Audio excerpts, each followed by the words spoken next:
Assalamualaikum warahmatullahi wabarakatuh. Halo pemirsa, di kesempatan kali ini, pembahasan yang mau saya sampaikan adalah salah satu jenis tanaman yang memiliki rasa yang pahit. Tanaman apa ya kira-kira pemirsa? Ini dia pemirsa, tanaman sambiloto yang mempunyai nama latin Andrographis paniculata.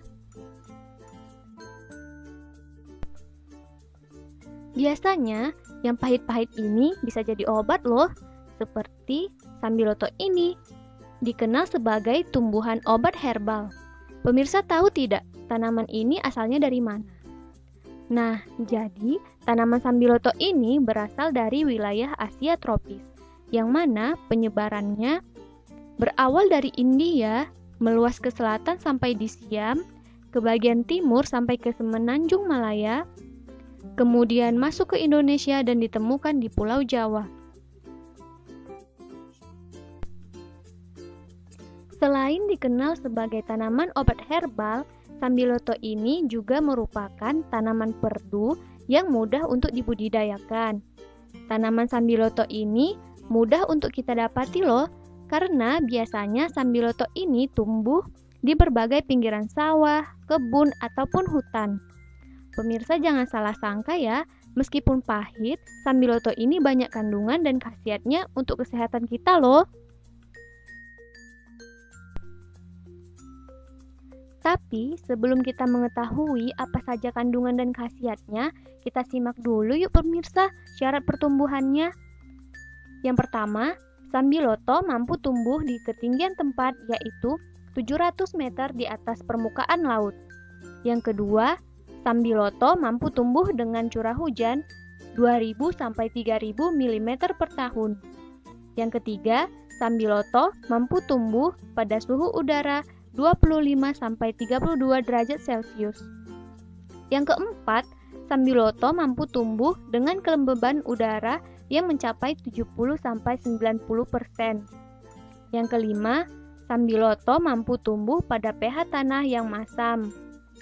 Dan yang terakhir yaitu jenis tanah. Tanaman sambiloto ini cocok dan mampu tumbuh di tanah dengan jenis andosol dan latosol.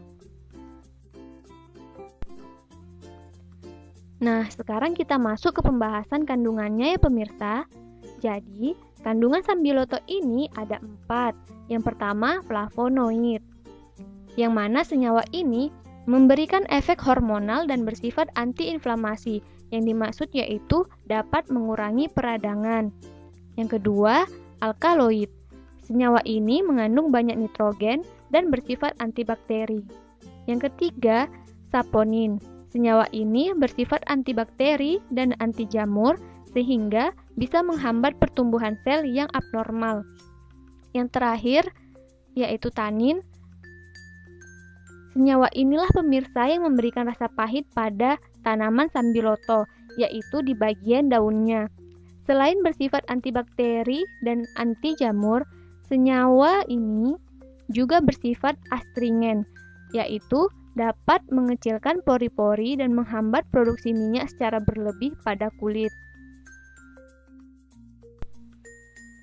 Selanjutnya, terdapat berbagai khasiat sambiloto pada kesehatan, yaitu sebagai obat flu, penurun demam, pereda sakit kepala, meringankan gejala batuk rejan, obat tifus, memudarkan flek hitam dan melawan jerawat, meredakan radang tenggorokan, anti malaria, dapat meningkatkan sistem kekebalan tubuh, dan dapat mengatasi gejala asam urat. Pemirsa, sambiloto ini kan mudah dibudidayakan. Gimana sih teknik membudidayakannya?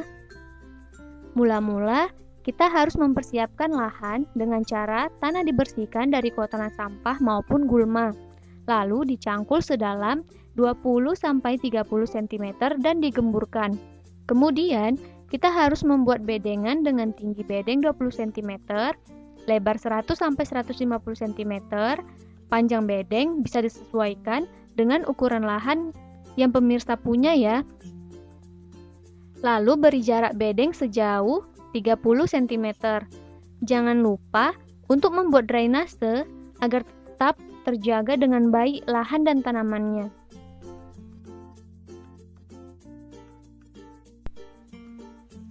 Langkah selanjutnya, kita harus mempersiapkan bahan tanam. Nah, bahan tanam ini bisa kita peroleh dari tanaman sambiloto yang sudah diperbanyak secara vegetatif, boleh dari stek batang ataupun pucuk. Lalu, kita siapkan media tanam dalam kotak persemaian berupa campuran tanah, pasir, dan kompos dengan perbandingan 1:1:1. Jika bahan tanam sudah berdaun 3-4 helai, dapat dipindah ke baby bag dengan media tanam berupa topsoil dan pupuk kandang. Perbandingannya yaitu 1:1. Setelah kita mempunyai bahan tanam, selanjutnya kita bisa melakukan penanaman. Kapan ya waktu yang baik untuk penanamannya, pemirsa? Nah, jadi penanaman yang baik dapat dilakukan pada awal musim hujan dengan lubang tanam 15 cm x 15 cm x 15 cm. Jangan lupa atur jarak tanam supaya tidak terganggu masa pertumbuhan dan perkembangannya ya pemirsa. Sedangkan untuk penyiraman dapat dilakukan sebanyak 2 kali sehari.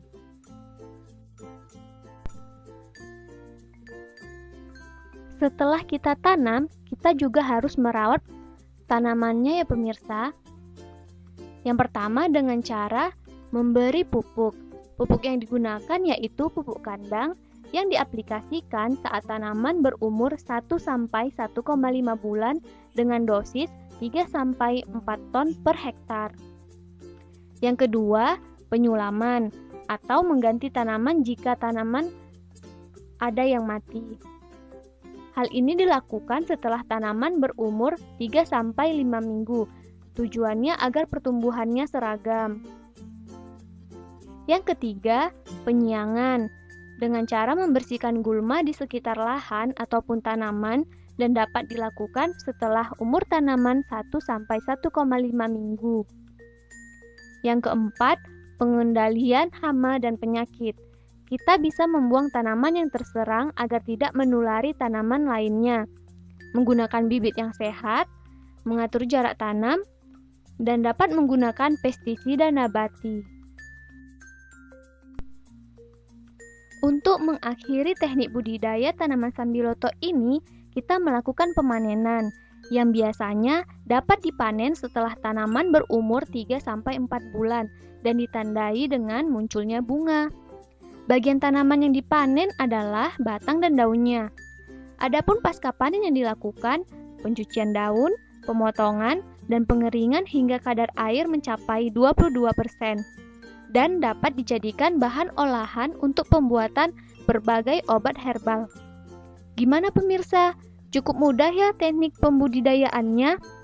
Jadi, meskipun tanaman sambiloto ini pahit, tetapi menyehatkan kan untuk kesehatan kita? Sekian info yang dapat saya sampaikan. Semoga bermanfaat bagi pemirsa semua ya. Terima kasih. Wassalamualaikum warahmatullahi wabarakatuh.